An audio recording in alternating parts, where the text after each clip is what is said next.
Welcome back, my beautiful friends. You're listening to A Moment of Zen right here on 710 WOR, the voice of New York, iHeartRadio. I'm your host, Zen Sams. Coming up in My Healthy Minutes, brought to you by OGPay.com, we're chatting with the amazing Kathy Ireland, supermodel turned supermogul, CEO and chief designer of Kathy Ireland Worldwide, ranked the world's 19th most powerful brand, the highest ranking woman owned licensed business in America. She's coming on in just a few to chat with my dear friend, Amy Kennedy, Education Director of the Kennedy Forum. Today, we're chatting about the ongoing mental health crisis in America, Kathy Ireland's recovery centers, and how the film Anxious Nation, presented by Kathy Ireland, explores and captures the many faces and facets of anxiety. This feature length documentary takes a deep look into the crisis of anxiety and mental health in America, especially its impact on kids ages 10 through 26 and their families. They zero in on how anxiety shows up, the nurture nature debate, what's happening in homes and society that's significantly adding to the problem, and the impact of anxiety and mental health in lower socioeconomic communities, especially the brown and black ones. Welcoming now to the show are my super mamas, super trailblazers, and super health advocates, Amy Kennedy and Kathy Ireland. Welcome to the show, beautiful ladies. Thank you, Zen. Thanks, Zen. Good to be with you. Good to be with you guys. Oh, such a pleasure chatting with two superpowers. Okay, so the progression of the COVID-19 pandemic increased youth anxiety and depression and self-injurious behaviors, resulting in an overwhelming number of suicide cases. And during the 2021 summer, there was a 51% increase in ER visits for adolescent girls aged 12 to 17 when compared with the corresponding periods back the year before. And some youth have repeated hospitalizations because of family conflicts around mental illness in the household. Kathy, you are a mom of three. You have devoted yourself to running Kathy Ireland Worldwide, which as of 2021 has made a grand total of $3.1 billion in sales, but you continue to give back. You are equally successfully and passionate on charity work and philanthropy, and of course, mental health is a top priority of yours. Tell me why Anxious Nation is so important to you. Zen, thank you so much. It's such a joy and honor to be here with you and with you, Amy, today. So grateful. Anxious Nation is a project that I knew I needed to be involved with. Laura Morton is a dear friend and colleague. She is a 21-time New York Times bestselling author. And Vanessa Roth is an Academy Award-winning director. And as I learned about this project, as somebody who's continues to serve on boards of education for over 25 years, over 3 decades of mentoring programs around the world, and as a co-founder of a startup school, a Christian pre-K through 12 college preparatory school, young people are a passion. And I have never experienced a more difficult time to be a young person or an old person. It's, life it can be pretty difficult and divided and chaotic.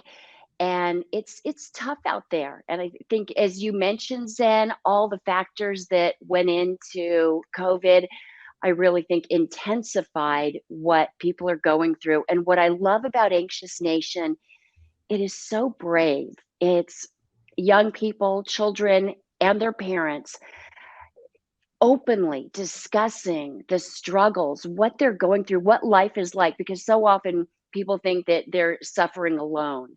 And then the medical experts who come and give such insight. And sometimes it's difficult to face these tough things, and it's beautiful. I really believe this gives a lot of encouragement and a lot of hope. And something very important is people know that they're not alone. Mental illness, I really believe it impacts all of us in some way, shape, or form. You said it. You said it right. And we seem to have forgotten that adolescents live at the fault lines of a culture, exposing our weak spots, showing the available array of solutions and insolubilities. Maybe they're holding up a mirror for us to see ourselves more clearly. Amy, I believe that teenagers are actually telling us that something is very wrong with America. Article after article shows us that America's teenagers, they're just not doing well. And without putting their finger on what is actually wrong beyond issues of individual mental illness, social media, video games, the weakening of the family unit, they all play a huge role. How do we get ahead of the curve, funding, proper research, and aid, in your opinion? Well, just last month, we saw the U.S. Prevention Task Force recommend that primary care doctors screen all children ages 8 to 18 for anxiety. That's new guidance. It's going to be really important for finding anxiety earlier. Anxiety can really masquerade in a lot of different ways that are hard to diagnose. So being able to tap into that sooner means that we'll be able to have interventions more immediate. More immediately, yes, without a doubt. And that's extremely important. It's all about prevention. Um, prestigious health academies and associations have declared this child mental health pandemic a national emergency, and health systems are struggling to retain frontline mental health providers, and further compromising the care of devastated youth is what it's really coming down to. And as young people navigate difficult emotions, parents should also be supported for the mental exhaustion that they suffer. Struggling with their own mental health conditions and other overwhelming life demands can lead to a lack of healthy parenting techniques. And these problems reduce child parent connectedness, leading to more frequent and severe family problems and perpetuating the cycle of mental illness. Talk to me about the Kathy Ireland Recovery Centers and how these treatment facilities differ from others.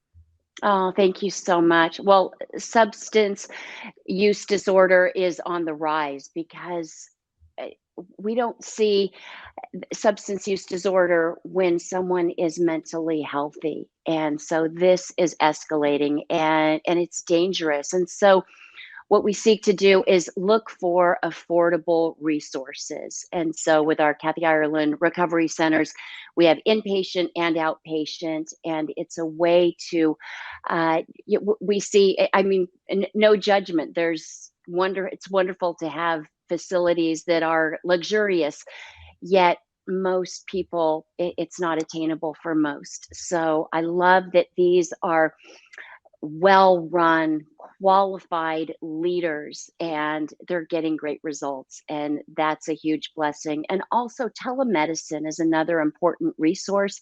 This is another way that we can reach people, particularly in remote areas, whether we're talking about remote Kentucky or remote Africa, being able to connect people with qualified, good doctors, counselors, health experts who can really bring help, and also to connect doctors in different parts of the world with each other. Our partners at Let's Talk Interactive are doing an amazing job of this. And so, however, we can make this more attainable, more affordable, more real to get the help out there. And Zen, something you talked about is how it impacts the family. And people of all ages are going through difficulties. And so it's important to recognize that, to bring awareness. Amy, the work you do is amazing. You shine such a bright light on mental health, mental well-being, and that's so important. And Zen, you're reaching everybody. We're so grateful. Thank you so much for saying that. And which brings me to a very valid next question. Amy, despite increased willingness and commonly shared stressors among the public, most adults who have only fair or poor mental health said they don't feel comfortable talking to loved ones about it. And when you ask adolescents, they say they definitely don't want to talk to loved ones about it. Some to maintain privacy and some to avoid the shame and stigma attached to mental health issues. So a parent would ask, why would my adolescent child who's suffering choose not to turn to me, family, or friends? Why is this the case? There is still a lot of stigma, but we are seeing young people be able to name the experiences that they're having because they're getting support online. The shame and stigma really comes from our lack of vulnerability when we're talking about our own experiences. So if we want young people to share how they're feeling, we have to be willing to demonstrate that ourselves. And in that way, we're showing them not only do we experience these feelings, but we're able to move through them. And that's going to be a key for getting them in early to talk about this, to learn healthy coping mechanisms, and really ultimately prevention. It's so important. It's so important. And what you just said, early coping mechanisms and prevention, and starting with the education, but also looking at ourselves and how we can stop. The definition of insanity is doing something over and over again and expecting different results. And here we are all these years later, and we still can't put a cap on this mental health pandemic. Kathy, it's interesting because improving teen-parent relational health can start with parents' understanding and communication that validates a teenager's feelings and emotional needs, because parents are naturally bonded with their children. Yet there are still youth mental health programs that miss the mark without a focus on child parent treatment. Now, logic would have it that the parent and child play an important role in removing family communication barriers. So I feel that working directly with family units, mental health professionals can help create environments that build healthy connections that truly, truly last. You brought up an interesting point. Let's Talk Interactive. That is your telehealth solution to assist those who need access to healthcare, but again, who can be able to choose to talk to anybody at any time, any place. It's bringing telemedicine to a lot of people and throughout the world. What was your inspiration behind your venture into telemedicine? Because you didn't have enough on your plate. It was upon meeting Art Cooksey. He is the CEO and the founder of that company. Art is so far ahead of his time. He started this back in the 90s, and technology had to catch up with his vision for what this would be. So I serve on his board of directors. It's the only for-profit company where I serve on the board of directors. And I believe in this work. I'm seeing and experiencing the results. This has been done throughout schools. It's been done throughout prisons, and it's really impacting people. As you both have talked about, there can be this perceived shame or stigma associated with mental health issues. There can be embarrassment. It is so hard to be a teenager in the best of circumstances. It is a tweaky, difficult time for most people. And so with all the things going on in this world right now, it just impacts it all the more. And so this is a wonderful solution for many people, and something that I believe Anxious Nation does a wonderful job of doing is removing any stigma and letting families know they're not alone. It chronicles several different young people and their parents, and then again along with medical workers. And everyone has a different story, so we can't just put everybody in a box and have it be the same. Yet the honesty with these families, and in some cases the parents are saying, oh my goodness, I didn't even recognize that I'm anxious, and my anxiety is being just put upon my children without even realizing it or recognizing it. And also just having an understanding of what is going in, what the kids are taking in and absorbing. They're getting I'm technology, social media like never before. They're being bombarded. It's pressure, and it does lead to anxiety. And Yes. so yeah, it's finding ways to really have a healthier life and a better, fuller life. Yep. You said it so eloquently and perfectly. We have about a minute left. Amy, what are the main pillars to focus on here? The pathway to improving the delivery of mental health services and education. You have about a minute. Yeah, well, I think Kathy hit on a lot of really great points. The importance of family-based therapy, telehealth measures that make that possible, to be able to connect family, young people, providers in both remote locations with cultural competence. That can be really helpful. We, of course, know that parity is going to be an important piece of that. And I just mean that is that the insurance companies will cover mental health in the same way they would physical health. And then those screenings that we talked about at the big top of this conversation are now going to be an important part of identifying early without a copay. So because of that recommendation by the task force, we know that more screenings are possible in pediatric settings, and that'll help us to get those supports, as well as teaching life skills in schools. So being able to give those coping mechanisms and have those conversations with classmates, peers, in a safe space is going to be a really key piece of this, but also not waiting for a diagnosis to have interventions. Because we know that if we have to wait for those evaluations and diagnoses, we may miss being able to add some supports that are shorter term in the meantime. And we don't want to wait for things to get that far down the course before we intervene. No, without a doubt. And by prioritizing, like you said, social and emotional learning from the earliest grades, we can help give our children the tools they need to succeed in school and throughout their lives. So, yes, extremely important. What you're saying is community, partnerships, school-based mental health services, early identification, educating the educators, and of course, sustainability. Ladies, we are out of time, but thank you so much for coming on. What an insightful and enlightening interview. Thank you, Zen. Thank you, Amy. That was My Healthy Minutes, brought to you by ogpay.com. Definitely check out Amy Kennedy directly on her website, amylkennedy.com, and definitely check out the Kennedy Forum at thekennedyforum.org.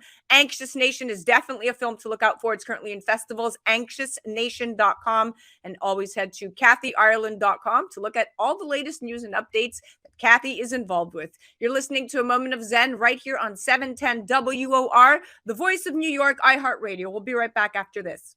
A Moment of Zen is brought to you by Caldwell Soames Incorporated, investing globally in transformative businesses like Original Digital Corporation, or ODC. ODC develops advanced consumer and commercial fintech solutions such as OGPay, which will transform the way you manage your money. From sending and receiving money globally for free, paying for goods and services in person and online, pay bills, buy and sell digital currencies, all while earning interest. OGPay is easy to set up, FDIC insured, and your information is secured. Check out ogpay.com.